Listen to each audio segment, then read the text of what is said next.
Welcome back to Women Writers in Chinese History. In this video, we'll learn about a very interesting and special group of texts written in what's called women's script, 女书. The women's script literature is a type of writing left by peasant women of the Jiangyong area of Hunan province in central South China. Whereas this type of writing is a unique local phenomenon, its themes correspond to those in the oral traditions of peasant women from other areas in traditional China. Our last lecture introduced the story of Shuang Qing, a peasant woman poet. It's difficult to tell if Shuang Qing was real or not. In social reality, most peasant women, as well as peasant men, in traditional China were illiterate. However, this lack of literacy didn't mean that there were no literary or cultural activities at all in villages. Likely, rural communities in various regions of traditional China had rich oral and performance traditions. Yet, unfortunately, many of these traditions were lost during the modern period. A few examples from the peasant women's oral traditions got observed and recorded by scholars during the early 20th century. What's interesting is that these traditions, which were gleaned from different regions of China, such as from the southernmost province of Guangdong or from the lower Yanzi region, often carried the function to make complaints publicly. In particular, there was the common theme of the bride's lament in these oral traditions. As reported in Redbrush, wedding laments allow a bride to voice, in a ritually recognized way, her affection for her family members on the eve of her departure from home, as well as her ambivalent feelings about her unpredictable future and her resentment against all those who had conspired to make her leave her native village. In so doing, a bride was not expected to mince her words, and she would even be allowed to heap curses on the matchmaker, the groom and his family, and even on her own parents for selling her into a certain death. In the words of a scholar who have studied the phenomenon, no other group in China besides peasant women appears to have been given a generic license, as it were, for this uninhibited outpouring of anger, anxiety, and grief. Women's script texts reflect very similar themes.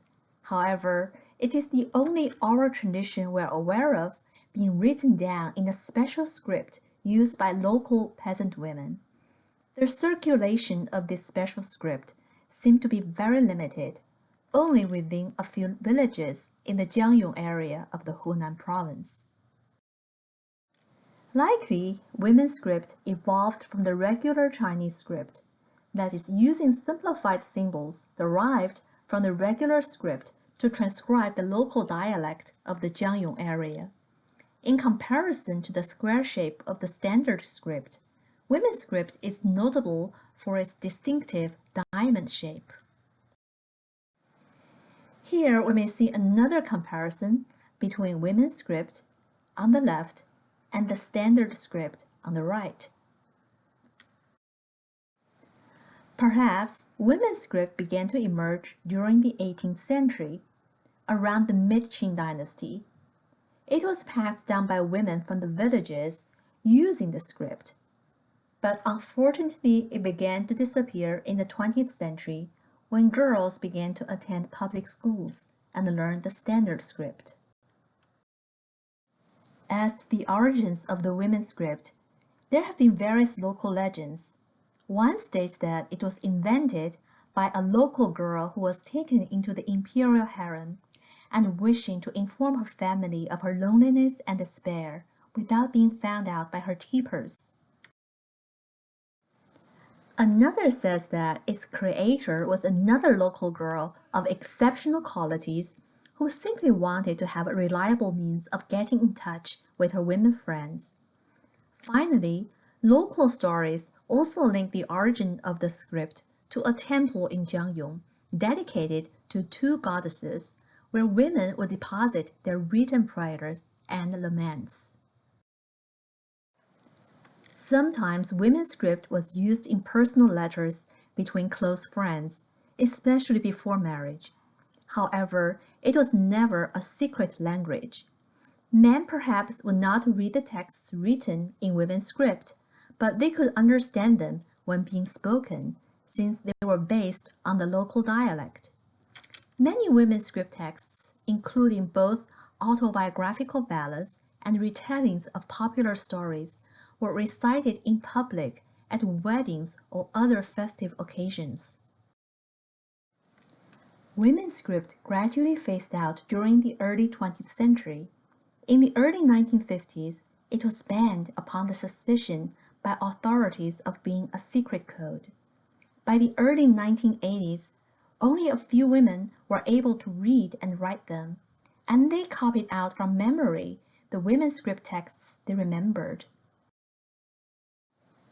There was no manuscript of any sort left from the past using women's script, so these texts copied out by older women in the 1980s constitute all the extant women's script literature.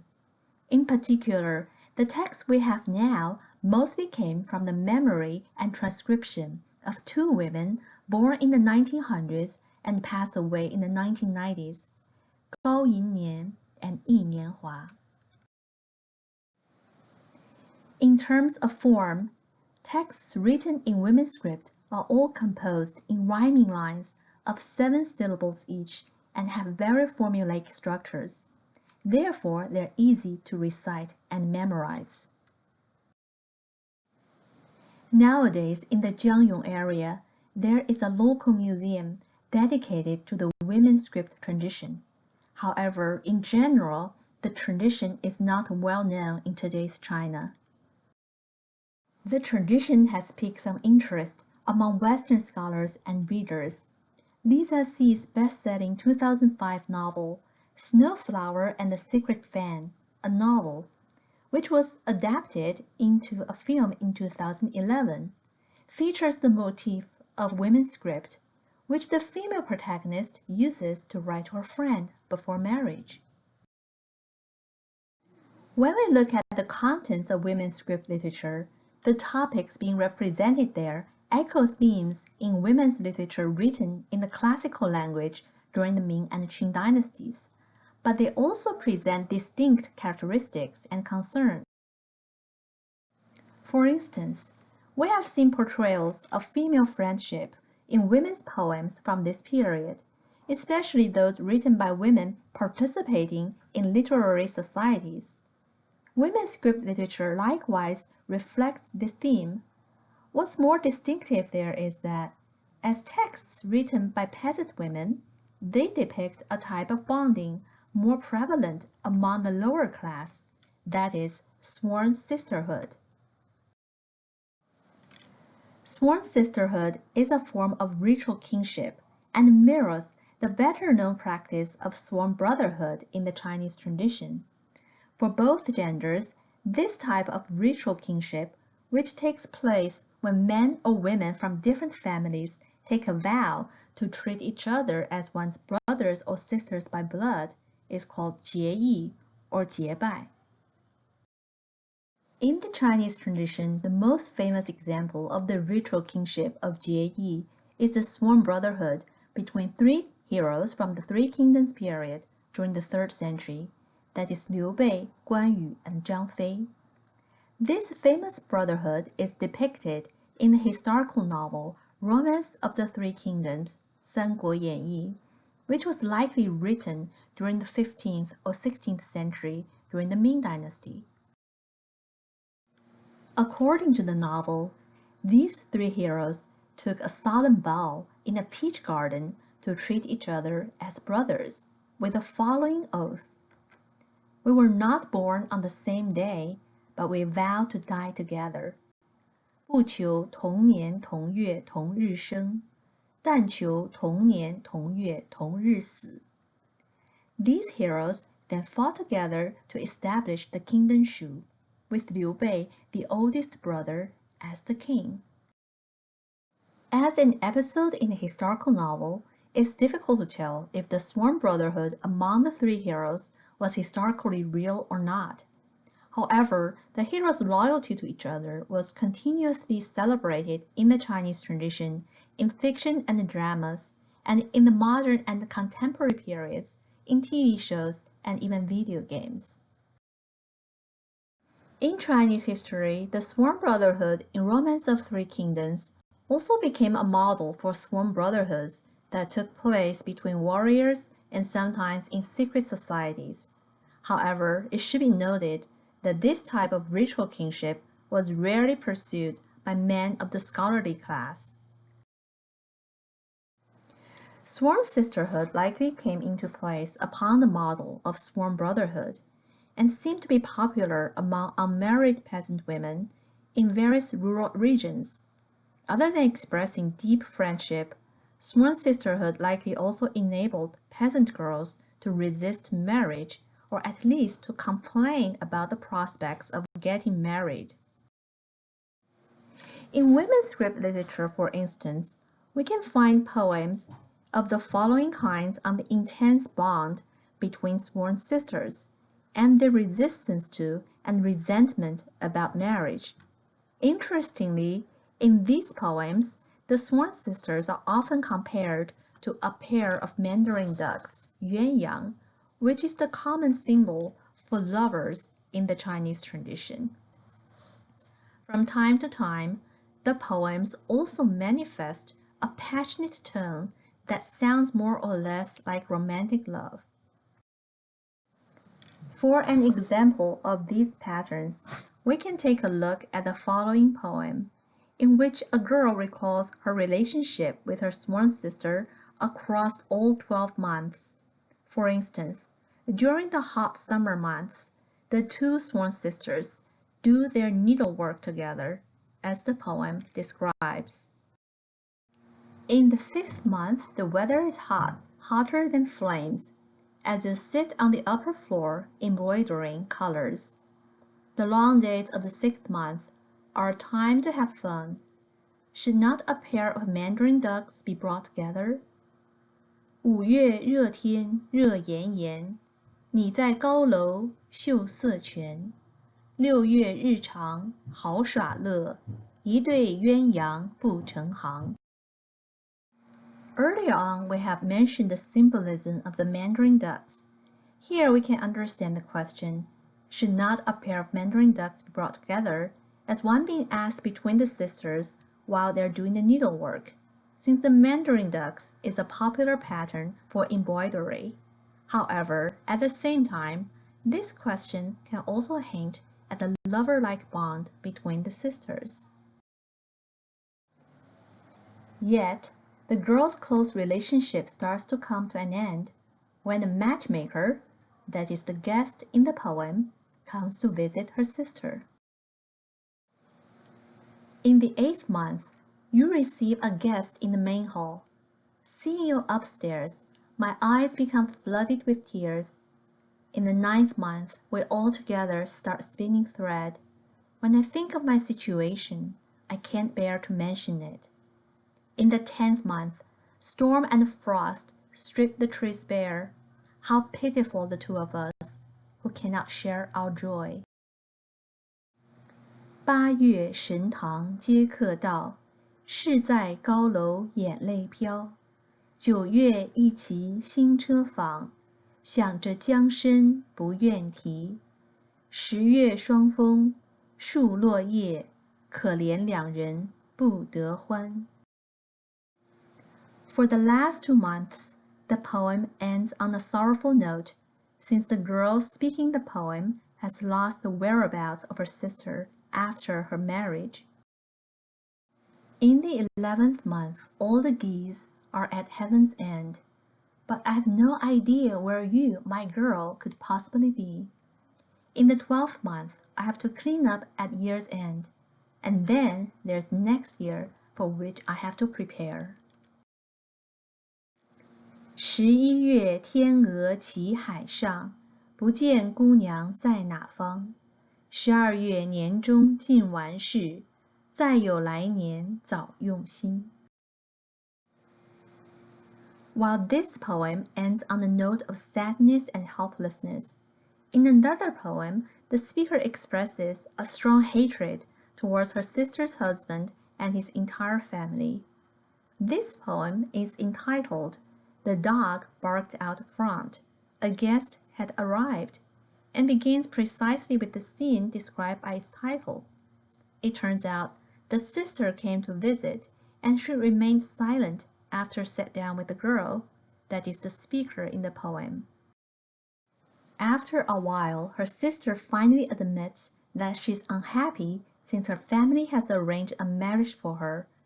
The poem thus portrays the girl's question and her sister's reply. Even after drinking 2 cups, she still said not a word. Is it because my mother has done you some wrong? Or is there some misunderstanding between us two? It is not because your mother has done me wrong.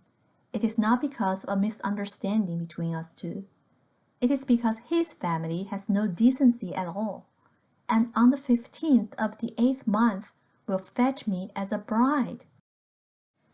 His family is much too hasty in fetching me to be his bride, because they tear apart this couple of fine Mandarin ducks. 吃了1杯不开口，吃了2杯不作声，还是我娘带错你，还是二人话不明？不是你娘带错我，不是二人话不明，只是他家不修心，8月15来求亲。他家求亲求得忙，拆散一对好鸳鸯。Here, the sister explicitly compares her relationship to the girl as a couple of fine Mandarin ducks who are torn apart by the impending marriage. Having learned this terrible news, the girl thus remarks to her sister, "This is of no importance. I don't get upset. We'll buy paper money and candles and go to the temple, where we'll pray to the gods till our wish is granted. That every single one in his family be doomed to die. When old and young, high and low have all died, then the 2 of us can be together forevermore." 不要紧，不要忙，买些纸烛到神堂。我去求神求得准，保起他家尽死完。大大细细都死了，让我二人行得长。It might be shocking to see that the girl wishes the death of her sister's future husband and his entire family. However, though not as extreme, other women's script texts indicate how marriage was regarded as a tragic event for the bride and her family and friends. Some of these poems reflect the custom of the third-day letter. As Redbrush explains, on the 2nd day after the wedding ceremony, referred to as the 3rd day below, the bride would receive so-called third-day letters from her friends and relatives. In these letters, friends would complain bitterly about their forced separation, while relatives would urge the bride to serve her parents-in-law well and to do whatever necessary to lessen their displeasure over her meager dowry. But in the end, in these letters, friends and relatives alike concur that the best thing the bride can do is to resign herself to her new situation, not only because that's the way things have been since ancient times, but also because the institution of marriage was established by no less an authority than the emperor, or in some cases, even the Jade Emperor himself. Here is an example of a third-day letter in the voice of a close friend. I take in my hand a brush made out of goat's hair, and write a letter to you in your noble mansion. I see, my girl, that the 3rd day has arrived, so with this letter I inform you that we should meet. When the day before yesterday we hardly saw you off, being separated from you was a knife through my heart. I turned around and went home, and I wept for grief. never again to be together and comb each other's hair. After describing all her sorrows, the friend writing the letter concludes that they must accept this ending, since that's how things have always been. The letter, which is written in the form of a poem, ends first with a declaration of the everlasting nature of their sisterhood, and finally a reluctant congratulation on her friend's marriage, with the wish that she could come back soon to visit her again. So I ask you, my girl, do you feel the same sorrow? And do you find it impossible like me to bear your heart? After being friends for 3 years, we are truly like sisters. We may be compared to children born of the same mother. From childhood, we have been friends and will be to the end. Like the river that flows forever, like the deep sea.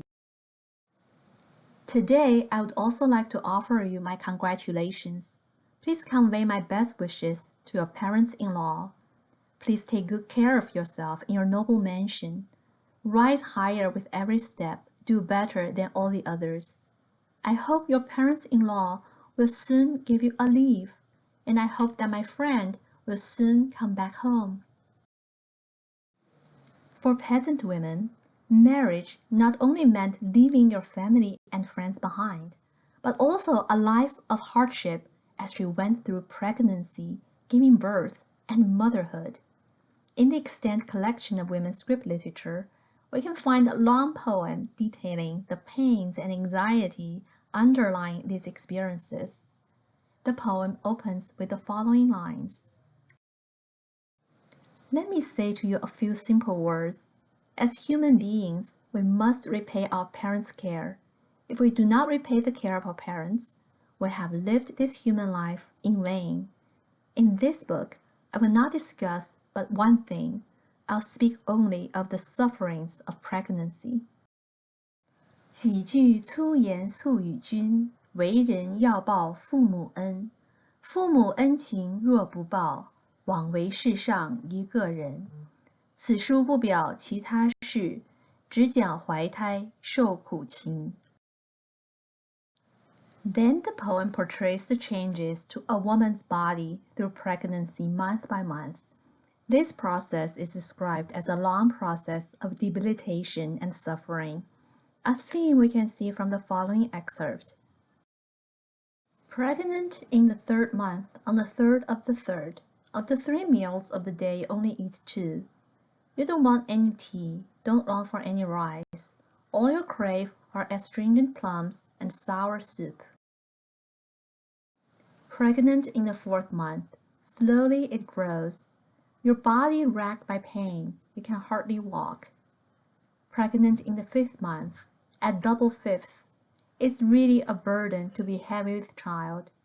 Had I known that being pregnant would be so painful, I would have shaved my head and entered a convent.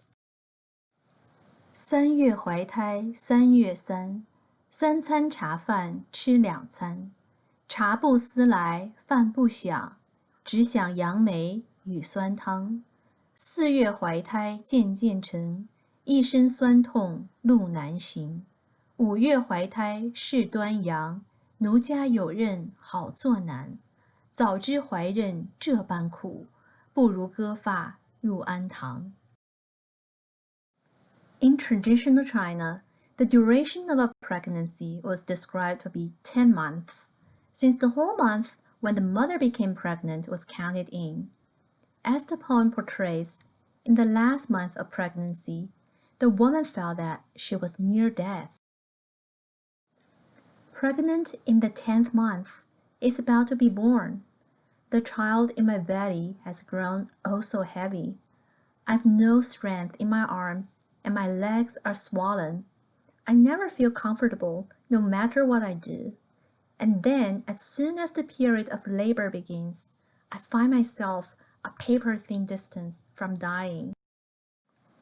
10月怀胎正当生，子在肚中重沉沉。手又软来脚又肿，行动一切不安然。尤其肚中来发动，命隔阎王只一层。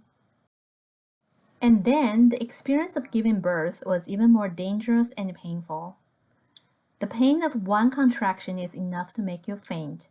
The pain of two contractions can cause your soul to flee. Clenching your teeth, you bite through a nail, and your hands and feet feel as icy as snow. Even if the child is delivered without a hitch, the fate of the mother still hangs in the balance. 一阵痛来一阵死，两阵痛来丧了魂。牙齿咬得铁钉断，手脚如同雪上冰。好亲容易儿下地，娘命犹如两世人。And even after the mother survived the ordeal of childbirth and had a healthy boy, she was bound to spend the next 20 years of her life worrying about how to raise her son. As the poem continues to describe the life of motherhood, she worries that her son might catch a cold. She worries that her son might still be too young. She worries that her son might climb up a tree. She worries that her son might go too near the river. She worries that her son might catch an illness. She worries that her son might suffer a fright. She worries that her son might catch smallpox. She worries that her son might not grow up. She worries that her son might have no talent. She worries that her son might not find a wife. Each day she looks forward to her son growing up, to grow up into a man who will take a wife. 一怕孩儿身受冷，二怕儿子年又轻，三怕儿子上高处，四怕儿子到水边，五怕儿子得病灾，六怕儿子受虚惊，七怕儿子生麻豆，八怕儿子不成人，九怕儿子没才识，十怕儿子难成家。日日望儿成长大，成人长大配婚姻。After describing how the son finally grew up and had his own wife, the poem flashes back the moment when he was born and vividly portrays the mother's hard work when she nurtured her infant boy, who seemed to be sucking out the vitality of the mother. If a child wets the bed on the left, she moves him to the right. She lets him sleep on the dry part and takes the wet part herself. And if both sides are soaked through and through, she'll cradle the baby in her arms all night until dawn. In just one day, he drinks 3 bellyfuls of milk. In 3 days, he drinks 9 bellyfuls of milk. But the mother's milk is not like the waters of the Yangtze, nor is it like the roots of the ferns in the mountains. Every drop that he drinks is the blood of his mother, but he keeps on drinking till her body turns all yellow. 左边湿，右边睡，宜干就湿，母安身。若是两边尽湿了，抱儿一夜到天明。一日吃娘3度奶，3日吃娘9度浆。娘奶不是长江水，不是山中掘木根。口口吃娘身上血，吃得娘身一面黄。In conclusion, the poem emphasizes that the child must be filial to repay the parents. I won't even speak of a father's many sufferings. A mother, in raising her son, giveth all she's got. I cannot relate all the sufferings of pregnancy. May sons and daughters never forget their parents' care. Each one of us will one day become a father or mother, so teach your children to keep that in mind. 不说儿妇多辛苦，母亲养儿费尽心。怀胎苦情说不尽，男儿女子莫忘恩。人人亦要做父母，要教子女记在心。A poem of the kind we just introduced can only be written from a woman's perspective.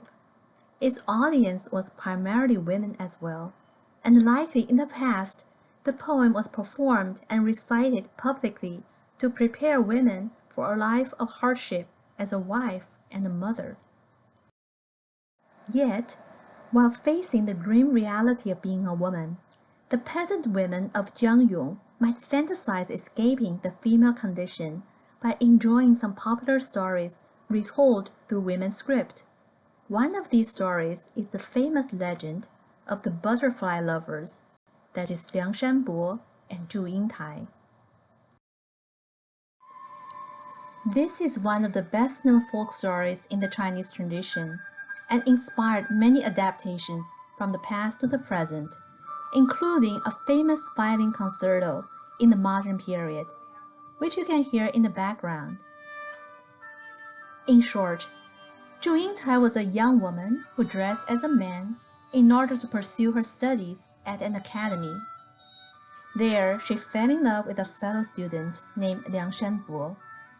Later, after having spent about a year together as fellow students and friends, Zhu Yingtai disclosed her female identity to Liang Shanbo and her love for him.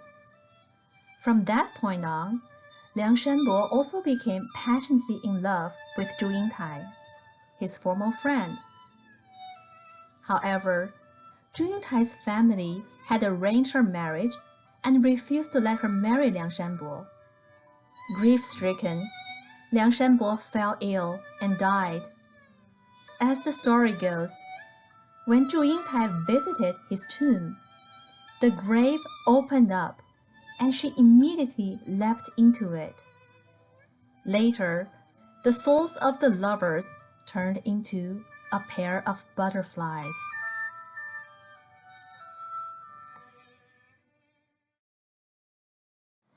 Another popular story retold in women's script is about fifth daughter Wang. This story is no longer well known today. In this story, fifth daughter Wang was devoted to Buddhism since she was young, but was forced by her parents to marry a butcher. When she tried to persuade her husband to give up his trade, he argued that she was more sinful simply by being a woman. Later, due to her piety, fifth daughter Wang was summoned by the king of the underworld and given the chance to be reborn as a man. In her male incarnation, fifth daughter Wang passed the civil examination and became the magistrate of her hometown. However, she found her former husband and children and disclosed her identity. Then she abandoned her official post and lived with her former family to devote the rest of their lives to Buddhist cultivation. In these fantasy stories retold in women's script literature, we can see how the supernatural world is evoked to help women escape their fate or find freedom in another form. However, these stories still express a sort of fatalism regarding the female condition. In the next lecture, nevertheless, we'll see some dramatic or narrative pieces written by women featuring heroines who refuse to give up the social power they have attained in male disguise. This new type of cross-dressing heroine represents the aspirations of women writing during China's last imperial dynasty, Qing, during which women writers became more and more explicitly critical against the cultural limitations imposed on their gender.